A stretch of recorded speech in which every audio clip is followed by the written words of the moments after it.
be talking about the psychology of self-regulation and its role in early learning. But before that, I want to have you guys imagine a preschool scenario. Imagine you as a teacher, and you have to give your students some pretty negative news. So say you do this and you have one student who reacts kind of negatively, starts throwing things, screaming, crying, and then you have another kid who is taking deep breaths, calming themselves down, and you have to ask yourself, what is this big difference and why is it happening? Often it comes down to self-regulation, which is the ability for children to manage emotions, thoughts, and behaviors. For young children, this skill is something that is not only beneficial in terms of success, but it also helps in terms of a large scope of their life. Whether you plan to teach, raise a family, or even just lead a community, understanding self-regulation gives you the power to support growth, empathy, and resilience in others. As an early childhood education major with an interest in child psychology, I've seen how powerful this skill can be in and out of my classroom. Today I'll walk you through what self-regulation is and how it develops, why it matters in early learning, and strategies that teachers use to help develop it. But before that, I want to get into definitions and how it develops. So self-regulation at its core is the ability to control emotions, impulses, and behaviors in comparison and in adaptation to goals and situations.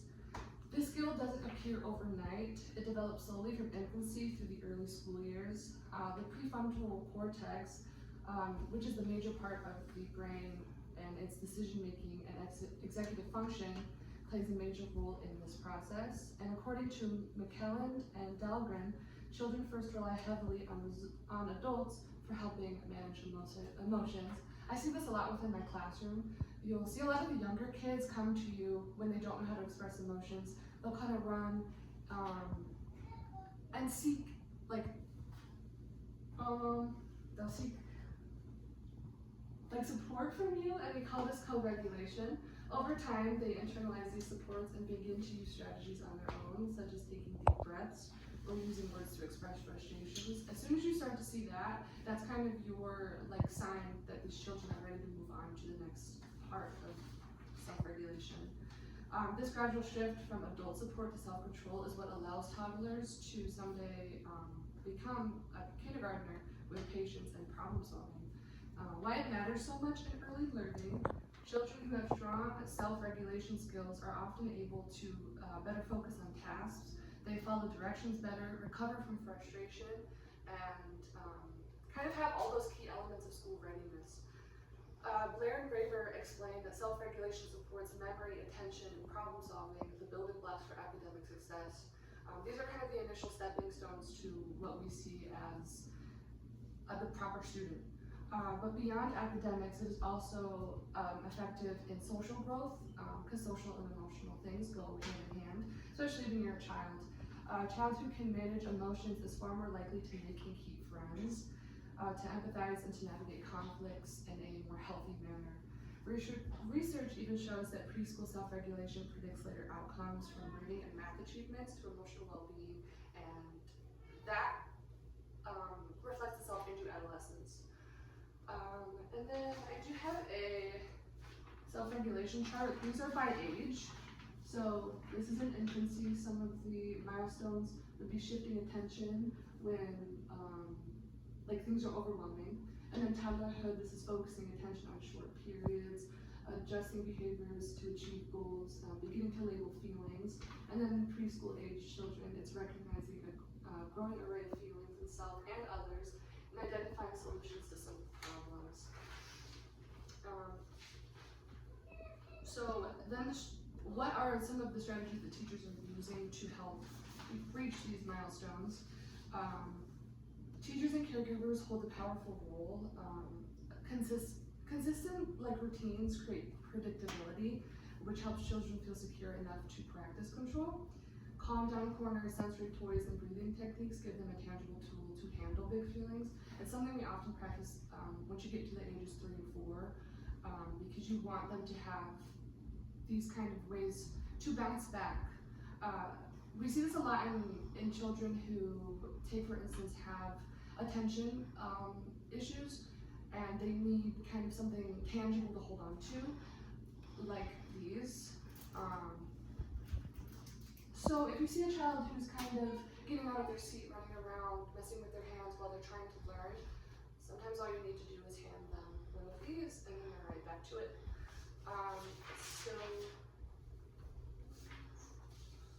And then also play is a really big thing. Pretend play especially is a natural rehearsal space for impulse control and flexible thinking.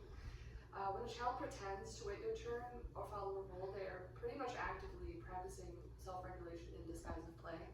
The Center of Developing Childs reminds us that children need adult support first, that co-regulation is mentioned earlier, before they can fully self-regulate on their own. This is a very big deal. And I actually have an example of this. So in classrooms, we teach about calm body, and we teach about breathing a lot. Breathing with kids is a really big thing. And this is a video that kind of demonstrates. Oh goodness, I noticed you guys are bumping them. I remember that our classroom says to be safe because we use gentle hands.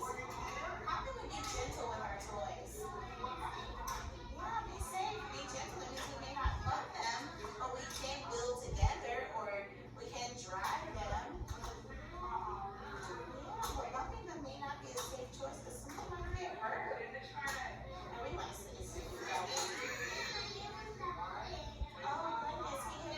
With his toys? How did that make you feel? Sad. Did you tell Daniel?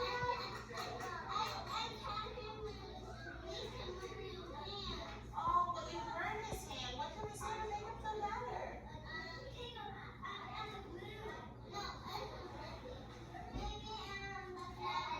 Oh, maybe breathe like a flower?